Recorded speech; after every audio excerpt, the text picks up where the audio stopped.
And like I said, they just landed a $10 million contract. This is like a market cap of 34 million, a $10 million contract. And now they're back into making a profit again. They're paying a dividend. Their net asset value per share is 218, and the share price is 193. It's very rare to have a company growing, generating profits that is valued below the net assets.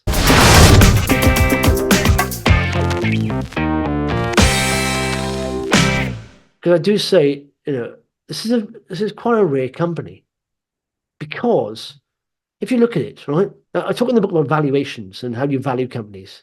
First of all, Synectics, number 2 in the thing. It's got pretty much all their growth, right?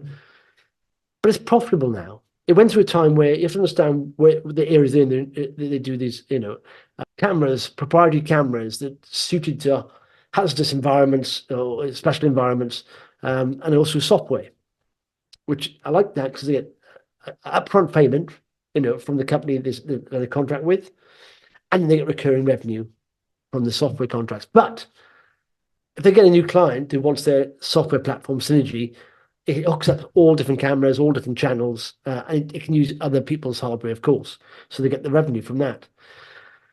And they went through a period where casinos, of course, during COVID and all that stuff, took a battering. Now they're coming back online. And like I said, they just landed a $10 million contract. This is like a market cap of 34 million, a $10 million contract. And now they're back into making a profit again. They're paying a dividend. Their net asset value per share is 218, and the share price is 193. It's very rare to have a company growing, generating profits that is valued below the net assets. It's quite rare that, because those assets are growing.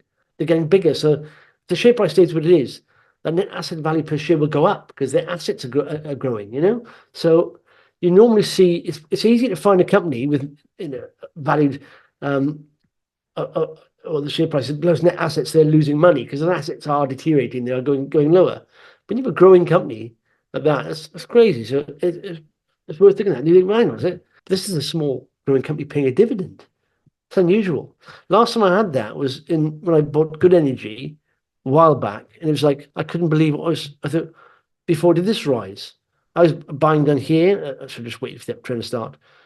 Then I did that because it's almost a sudden people start realizing, I think bigger buyers can't come in and say, you're buying this below net assets. So essentially, if you took this company apart and sold it off individually to sellers, then you'd get more for it. But it's generating profit. It doesn't make any sense.